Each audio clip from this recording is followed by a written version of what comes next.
అక్కడ ఉన్నదాన్ని తెలుసుకోగలుగుతున్నావా? అలా ఉండటానికి మనకు అవ్వదు. మనసుకి అది నచ్చదు.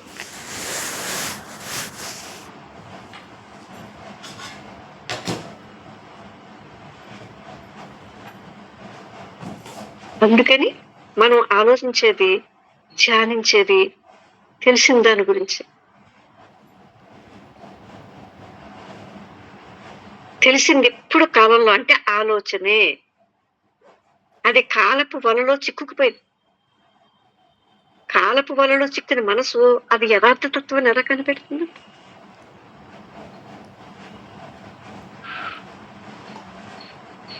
మన దేని మీద వేటి మీద కూడా మనకి అభిప్రాయాలు అక్కర్లేదు, నిర్ణయాలు అక్కర్లేదు. కానీ అది సత్యం కాదు.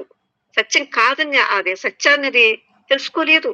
ఆ హడావుడి అంతా కూడా పూర్తిగా కుప్ప కూలిపోతేనే నిజంగా ఆ పరతత్వం మన ఉనికిలోకి వస్తుంది అన్నమాట. కాలపు వల నుండి విడుదల అయినప్పుడే, అంటే ఈ థాట్ని దాటి యువతలకు వచ్చినప్పుడే థాట్లో లేదు దైవం. దాని నుంచి విడుదల పొందినప్పుడే ఆ యథార్థత మన ఉనికిలోకి వస్తుంది అన్నమాట.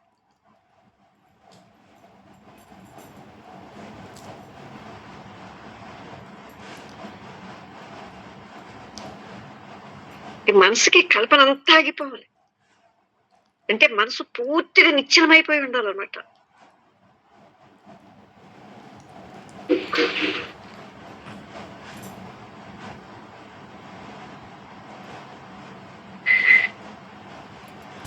చెప్పారు కదా సత్సాంగత్యం ఏదో చెప్తారు కదా, నిశ్చలత్వం గురించి మాట్లాడతా అంటారు కదా.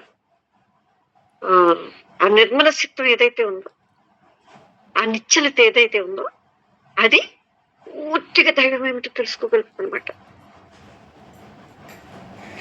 సత్సంగత్వే నిస్సంగత్వం. నిస్సంగం, దానికి ఏ హడావుడి లేదంట, దేనితోటి ప్రమేయం లేదంట.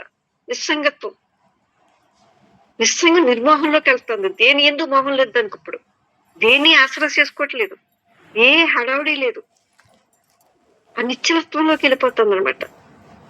చూసారా? ఆ యథార్థాన్ని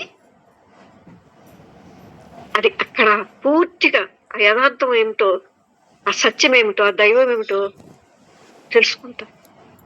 ఆ నిశ్చలత్వం ఎక్కడైతే ప్రవేశపెట్టినదో, అంటే ప్రకల్పించినదో కాకూడదు. దేని ద్వారా కాదు, దానికి ఏ ప్రమేయం లేదు. ప్రమేయం అన్నది ప్రతిదీ ఫలితం అనుకుంటాం మనం, అలా కాదు. అది యథార్థతత్వం అనుభవం కోసం నిశ్చలంగా ఉండే ప్రయత్నం మరొక రకమైన పలాయనం అయిపోతుంది అన్నమాట. ఎప్పుడైతే సమస్య మనం ఏదైతే అనుకుంటున్నామో, సమస్యలన్నీ ఆగిపోయిన చోట ఒక మౌనం ఉంటుందన్నమాట. గాలి ఆగినప్పుడు సరస్సు ఎంత ప్రశాంతంగా ఉంటుందో చూసారా? అలా ఇక్కడ గొడవ చేసే ఆలోచన పరుడు పూర్తిగా ఆగిపోయాడు. మనస్సు అత్యంత సహజంగా, అత్యంత నిర్మలత్వంగా ఉందన్నమాట అక్కడ.